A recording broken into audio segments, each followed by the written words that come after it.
लेकिन अगर आप उसकी बॉडी को देखोगे तो उसकी बॉडी पर चोटों की निशान है और ऐसे लग रहा है कि किसी भारी चीज़ से उसको मारा गया है। लैब की रिपोर्ट आई है, लैब की रिपोर्ट ये प्रूव कर रही है कि ना तो उसमें उसने कोई ड्रग्स ली थी, ना कोई ड्रिंक पी थी और ना ही उसकी बॉडी में किसी जहर जो होता है उस तरह का कोई इंग्रेडिएंट मिला है। तो उसके दोस्तों को मैसेज कि आई ट्रैप्ड ब्रो, शादी के बाद मैं फंस गई हूँ, प्लीज तू शादी मत करना। उसकी जो लाश है वो चिल्ला चिल्ला कर ये बोल रही है कि भारत के अंदर दहेज मौजूद है, दहेज प्रथा आज भी प्रचलित है देश के अंदर।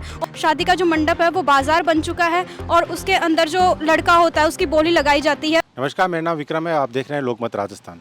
लो विद्यार्थी सीमा हमारे साथ में, सीमा से हम लोग बातचीत करने वाले हैं आज भोपाल केस ट्विशा के आत्महत्या का जो केस आया है। ऐसा कहा जाता है कि मर्डर हो गया, ऐसा कहा जाता है कि डोरी के लिए मर्डर कर दिया। सास प्रताड़ना कर रही थी, हस्बैंड उनको मारपीट कर रहा था, कुछ दिनों पहले वो अपनी मम्मा से बात भी कर रहे थे। तो इस मामले में और 2026 में पढ़े लिखे लोगों के बीच में ऐसी समस्याओं का आना और ऐसे केस का होना, आप क्या समझते हैं इस विषय पर? जी 2026 में नहीं, ये चीज़ें हमारे देश के अंदर काफ़ी सालों से चली आ रही है। और अगर पुराने समय की बात करें तो पुराने समय में ऐसा नहीं था। जो डाउरी है, जो दहेज है, वो अमीरों की शान थी। पुराने समय में जो अमीर आदमी होते थे, जैसे मेरी दादी की थी, तो मेरी दादी एक अच्छी वेल टू डू फैमिली से थी, लेकिन उनकी शादी जो मतलब उनका मायका था उससे कम स्टेटस में की गई। कि पहले ये रीति रिवाज होता था कि अमीर अपनी बेटी को गरीब घर में देगा, जिससे गरीब घर भी सुधरे और उनका घर तो ऑलरेडी अच्छा है ही। उसको अमीरों की शान को आज मतलब गरीबों के लिए वो शाप बन गया है। वो अपना बहुत विकराल रूप ले चुका है, बहुत एक महामारी बन गई है और इस महामारी ने भारत देश में सभी लोगों को ग्रसित कर दिया है। और अभी जो रिसेंट के ईयर्स है उसमें ऐसे केसेस काफ़ी आ रहे हैं।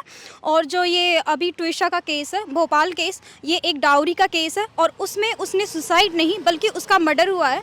क्योंकि जो भोपाल के अंदर एम्स में जब उसका पोस्टमार्टम हुआ तो डॉक्टर्स का कहना है कि उसने सुसाइड किया है, लेकिन अगर आप उसकी बॉडी को देखोगे तो उसकी बॉडी पर चोटों की निशान है और ऐसे लग रहा है कि किसी भारी चीज़ से उसको मारा गया है। और उसका अगर आप वो बोल रहे हैं कि पंखे से लटकी है, उसके जो ससुराल वाले हैं, जो उसकी सास है, उनका कहना है कि वो उसने मतलब वो वहाँ से वो फंदे से लटकी है, वो ना जिम के अंदर फंदा था उससे वो लटक गई। लेकिन वहाँ पर लटकने के जैसे कोई बेल्ट होता है, कुछ रस्सी होती है, ऐसी कोई चीज़ वहाँ से मिली नहीं है। उसकी बॉडी पर जो निशान है, इंजरी के निशान है, वो साफ साफ ये बता रहे हैं कि उसका मर्डर हुआ है। और उसका जो पोस्टमार्टम है वो उसके ससुराल वाले उस पर एलिगेशन लगा रहे हैं कि वो नशेड़ी थी, है ना, और उसके अलावा उसने कोई मतलब नशेड़ी थी वो। लेकिन उसका जो पोस्टमार्टम हुआ है उसमें ये पता चला है, जो लैब की रिपोर्ट आई है, लैब की रिपोर्ट ये प्रूव कर रही है कि ना तो उसमें उसने कोई ड्रग्स ली थी, ना कोई ड्रिंक पी थी और ना ही उसकी बॉडी में किसी जहर जो होता है उस तरह का कोई इंग्रेडिएंट मिला है। तो ना तो जहर का मिलना, ना सुसाइड करने और जो लटकते हैं, लटकने जैसी किसी चीज़ का वहाँ पर मिलना न मिलना, ये शो करता है कि उसका मर्डर हुआ है, एक सोची समझी साजिश है। और वो भी शादी के कुछ महीनों बाद। और उसके मैसेज, उसके दोस्तों को मैसेज कि आई ट्रैप्ड ब्रो, शादी के बाद मैं फंस गई हूँ, प्लीज़ तू शादी मत करना। मतलब उसकी ज़िंदगी वो बुरी, एक लड़की शादी के बाद खुद को इतना इतना ज़्यादा कमज़ोर महसूस कर रही, इतना फंसा हुआ कि उसने कि आई ट्रैप्ड एंड यू, तुम शादी मत करना। मतलब कोई लड़की किसी लड़की को शादी न करने की वो जो एडवाइस है वो तभी देती है जब वो उसका बहुत बुरा रूप झेल चुकी होती है। तो ट्विशा ने शादी का बहुत बुरा रूप झेला है और उस रूप में मतलब वो फंस चुकी है और उसके ससुराल वालों की एक सोची समझी साजिश थी और उसका मर्डर हुआ है। और ट्विशा जो है मतलब आज उसकी जो लाश है वो चिल्ला चिल्ला कर ये बोल रही है कि भारत के अंदर दहेज मौजूद है, दहेज प्रथा आज भी प्रचलित है देश के अंदर और इसकी वजह से उसकी जैसी लड़कियों का बहुत बुरा हाल हो रहा है, इतना बुरा हो रहा है, इतना बुरा कि उन लोगों को अपनी जान भी देनी पड़ रही है।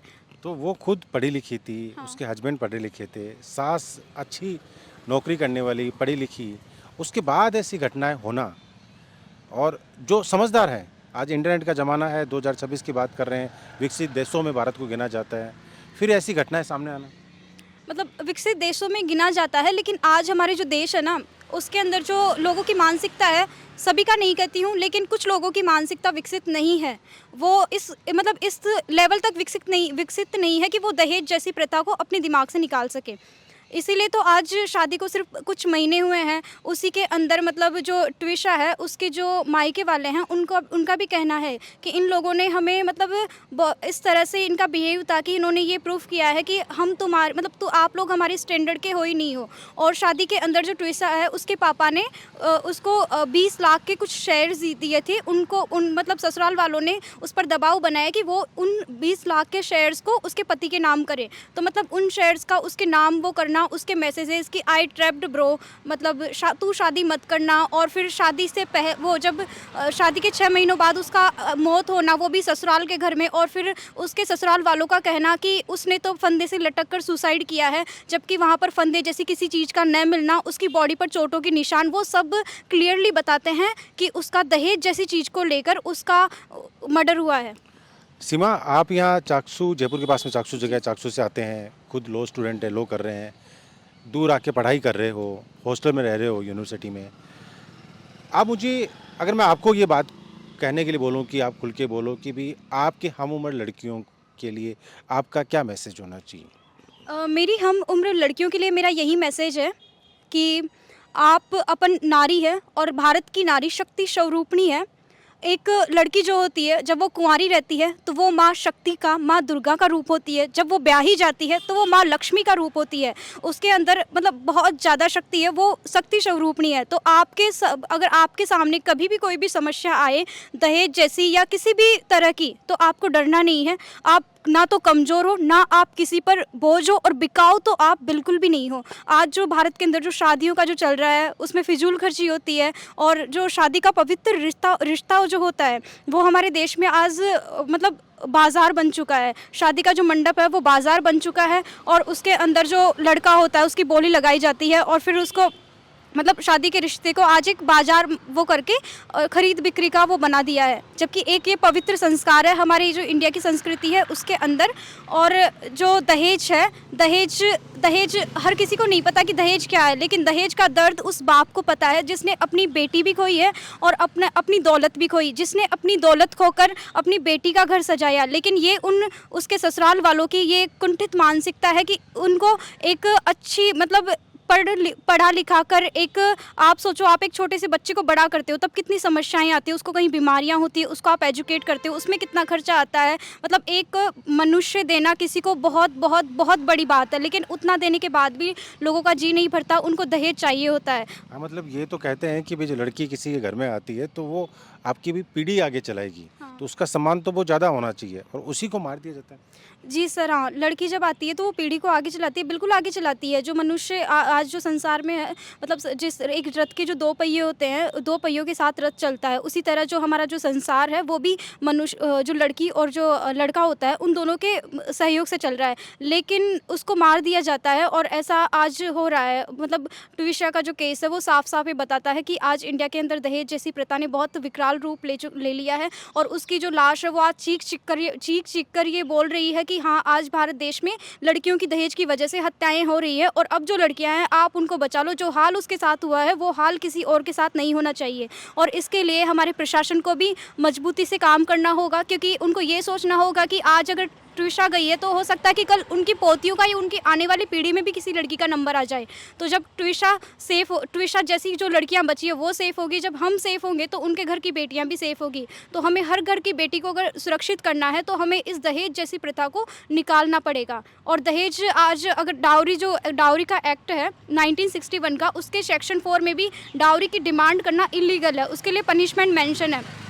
जो हमारा सेक्शन 80 है भारतीय न्याय संहिता का, उसके अकॉर्डिंग भी शादी के अगर आप 7 साल के शादी के बाद 7 साल के अंदर अगर कोई लड़की सुसाइड करती है, और सुसाइड के टाइम या तो वो जल के या फिर कोई लड़की अगर अपनी जान देती है या तो जल के, या उसकी बॉडी पर किसी तरह का कोई निशान पाया जाता है, तो सीधा सीधा डाउरी डेथ को इंगित करता है। और जो ट्विशा का केस है उसमें ऐसा ही सीन हुआ है। उसमें शादी के 5-6 महीने हुए हैं, अभी तक उसकी बॉडी पर निशान है चोटों के, और ससुराल में उसकी मौत हुई है। ससुराल वाले बोल रहे हैं कि उसने सुसाइड किया है, लेकिन उसका ये कोई सुसाइड नहीं है, बल्कि सीधा सीधा ये डाउरी वाला केस है। और डाउरी के केस में जो सेक्शन 80 है उसके अकॉर्डिंग पनिशमेंट है वो बेलेबल नहीं है, मतलब उसमें जेल होती है और बेल नहीं होती, लेकिन फिर भी उसकी जो सास है उसको बुढ़ापे, उसकी मतलब एज ज़्यादा है तो उसका प्रॉफिट लेके वो जेल से बाहर आ चुकी है, और जो उसका पति है उसका पति मतलब भाग चुका है। और हमारा पुलिस प्रशासन आज भी मतलब इतना कमज़ोर बन चुका है, क्या कहूँ मैं, कि मतलब इतने दिन हो गए लेकिन फिर भी उसका जो पति समर्थ है,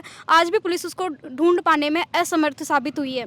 और उसका भागना साफ साफ ही दर्शाता है कि उन्हीं ने मतलब ये षड्यंत्र रचा है, उसकी मौत का पूरा षड्यंत्र रचा है। और उसकी सास का बार बार उसके चरित्र के बारे में गलत बोलना ये दर्शाता है कि उनकी ये सोची समझी साजिश है, क्योंकि भारत के अंदर ये बहुत ही अच्छा कल्चर है कि ये कई बार देखा जाता है कि घरों में जब लड़की शादी करके जाती है तो उसके बारे में ये सिखाया जाता है कि आपके परिवार ने संस्कार अच्छे नहीं दिए, आपको ये आता नहीं है, ये आपकी माँ ने सिखाया नहीं है, ये आपके पिताजी ने सिखाया नहीं।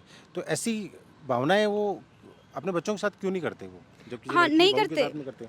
वो बहू के साथ ही करते हैं। और क्योंकि वो बहू को अपनी खुद की बेटी नहीं मानते ना, लेकिन उनको मानना चाहिए, क्योंकि आपको अगर सामने वाले एक मतलब पढ़ा लिखा कर एक अच्छी सुशील एक लड़की दे रहे हैं जो मतलब पूरी तरह सेंसेस जिसके अंदर जो हर काम कर सकती है, तो आपको उसकी रेस्पेक्ट करनी चाहिए, क्योंकि आपको एक तोहफा मिला है। वैसे ह्यूमन ट्रैफिकिंग मतलब मनुष्य का मोल भाव मतलब इलीगल है, लेकिन अगर आप किसी इंसान को बेचते हो, किसी इंसान का इतना सा पार्ट, इतना सा ब्लड भी किसी को देते हो, तो उसकी भी कितनी कीमत होती है। तो यहाँ तो एक बाप अपनी बेटी को इतना पढ़ा लिखा कर इतनी बड़ी करके मतलब देता है सामने वाले को, ससुराल वालों को, तो उसको उसकी रेस्पेक्ट करनी चाहिए, उसको लक्ष्मी माता का वो आशीर्वाद मान के उसके साथ मतलब सलूकी से व्यवहार करना चाहिए। लेकिन ऐसा बिल्कुल भी नहीं है, वो बस उसको सिर्फ एक कॉमोडिटी समझते हैं कि आएगी, घर का काम करेगी, और दूसरे के घर की है, पराई है, तो कभी अपनी बेटी जैसी ना तो इज्जत ना स्थान देते हैं। और ये जो ट्यूशा का केस है वो इस बात को प्रूव करता है, और इस बात को भी प्रूव करता है कि जब अपने जो इंडिया के अंदर अगर आप किसी लड़की को बदनाम करना चाहते हो तो सीधी सीधी उसके कैरेक्टर पर उंगली उठा दो, बस उससे सब वहीं शांत हो जाएगा।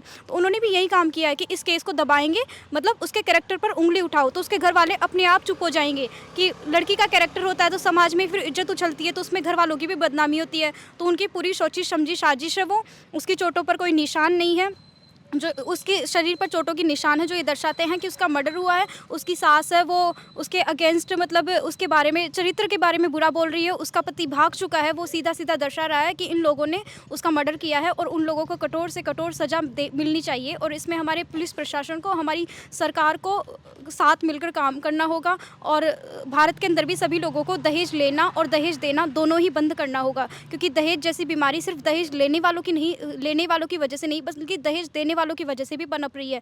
मेरे खुद के एरिया में मतलब एक शादी हुई है जिसमें एक आरएस अधिकारी से एक लड़की जो पढ़ी लिखी है पर गवर्नमेंट जॉब नहीं है, उसकी शादी की गई है। तो उसकी शादी के लिए उसके पापा ने अपनी 60% ज़मीन बेच दी।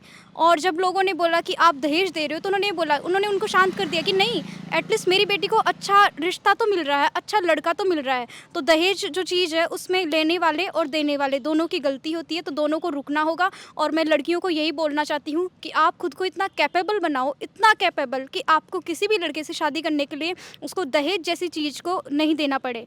आप किसी पर बोझ नहीं हो, आप कमज़ोर नहीं हो, आप शक्ति स्वरूपणी नारी हो, आप कुछ भी हो, किसी भी तरह की स्थिति हो, तो आपको डरना नहीं है। भारत का कानून जो है उसने महिला शक्ति को इतना मजबूत बनाया है, इतना मजबूत कि उसकी शक्ति अपार है। जैसे माँ आदि शक्ति की, माँ दुर्गा की शक्ति अपार होती है, वैसे भारत की सभी माँ बहनों और बेटियों की जो शक्ति है वो भी बहुत ही ज़्यादा अपार है। तो उनको कभी भी किसी भी तरह की परिस्थिति में डरना नहीं है। इस विषय पर हमारे साथ में राजस्थान विश्वविद्यालय से बात करने के लिए सीमा हमारे साथ में थी। और ये बात सिर्फ एक भोपाल की नहीं है, ये बात जयपुर की भी हो सकती है, दिल्ली की भी हो सकती है, मध्य प्रदेश की भी हो सकती है, कहीं की भी हो सकती है। रोज़ ऐसे केस आते हैं और ये मामला तभी उठता है जब कुछ एक नया केस होता है। हम 2-4-5 दिन के लिए संवेदनाओं में रहते हैं, बुरा लगता है, उसके अगले दिन से वापस वही स्टार्ट हो जाता है और फिर कोई निशा आएगी, दिशा आएगी, तृष्णा आएगी और ये मामला चलता रहेगा। सोचने का विषय कि आप और हम इस बात पर अगर नहीं सोचेंगे तो आने वाले भविष्य में जो पीढ़ी का चलन आगे जो बढ़ेगा वो पूरी तरह से ख़त्म हो जाएगा। और सामाजिक परिवेश है जिसमें हम परिवार मानते हैं, परिवार को देवता का घर मानते हैं, वो ख़त्म हो जाएगा।